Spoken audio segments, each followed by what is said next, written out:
ሰላም ናችሁ ወይ? ውድ ቤተሰቦቼ ሁሉ ሰላም ነው ወይ? እኔ ጋር ሁሉ ሰላም ነው። ሰላማችሁ ትረፍረፍ በዝት ትበል። እግዚአብሔር ምድራችንን ሰላም ያርግልን፣ እኛ ያለንበትን ሰላም ያደርጉላችንን ሰላም ያደርግልን። አንድ በጣም የሚያስደንቅ የሚያስገርም ሩታዬን ውዴ ውሳኔ የበለጠ ውሳኔ ውስጥ የገበችውን ሀሳብ ስሜቷን ለመቀስቀስ የመጣው ሀሳብ አሁን ተለቋል። በእርግጥ ይህ ሀሳብ ላይ እንደኔ ወንድሙም እንዳወራ ወይንም ጓደኛውም እንዳወራ ምክንያቱም አብሮ አደጎቹ ሩታዬ ልጅ ወልዳለች፣ ሩታዬ አብርሽን አግብታለች።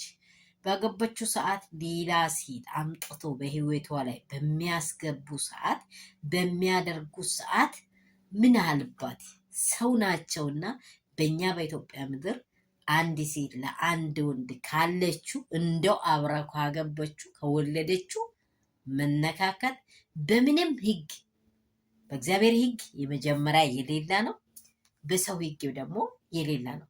ምክንያቱ ምንድነው? ይቺ ሴት ጎኗ ላይ ሰው አለ፣ ትፈራለች።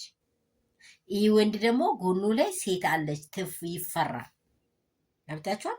እናንተ አብራችሁ እየጠጣችሁ አብራችሁ እየበላችሁ ይሄንን ሀሳብ አንድ ቀን አስታችሁ ዛሬ ነገሮቹ ከሞቁ በኋላ ነገሮቹ ወደ ግቡ ከደረሱ በኋላ እሷን ውሳኔዋ ላይ ከገበችው በኋላ እሷን ውሳኔዋን አጣርታ መናገሩን ከጨረሰችው በኋላ ይሄን አባብሳችሁ አስመስላችሁ አልብሳችሁ ስታመጡ እውነት ሩታዬ የበለጠ እንድጠነክርና የበለጠ ወደፊት እንድትሄድ ግርማ ሞገሷን ጅንን ብላ እንድትጨምር እያደረጋችሁ ነው እንጂ ሩታዬን እውነት ማስባባል እንደዚህ አምጥታችሁ የሚታወሩ ሰዎች ፍጹም መጠየቅ ያለበት ሰዓት ነገሩ ሳይበስል ነገሩ ወደ የሚበላ መንገድ ላይ ሳይሄድ ነበረ። እቺ ሴት ትዳሯ ላይ እያለች በጥብጧል። እርጉዝ እያለች በጥብጧል። እንደምታወራው እንደሰማችሁ ይሄ ሰው ደግሞ መልሶ አሁን እኔ ልንገርሽ እኔን ስሚኝ በሚለው ሀሳብ ላይ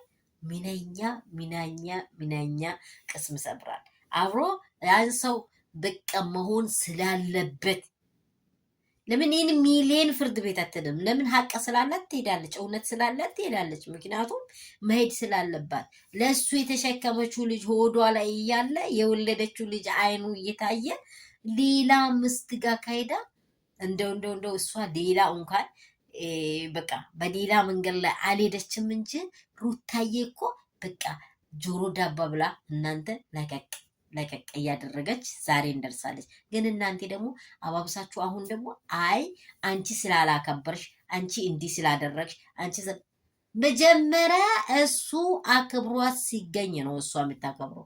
አንተ ይሄ የምታወራው ጓደኛው አቤል አንተ የምታወራው አንተ የምትናገረው አብርሽ ሩታን የሚወደውን አስተያየት ነው የሚያወራው። እስቲ ራስክ ይየው።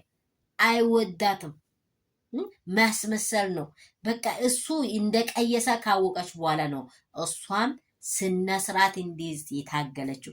ትዕግስት ከጨረሰች በኋላ ግን ምንድነኝ እኔ ብላ ወደ ራሷ ተመለሰችና ንግስትነቷን አሳይታለች። ሩታዬ ይጨምርልሽ ብዬሻለሁ። በእውነት አኩርተሽናል።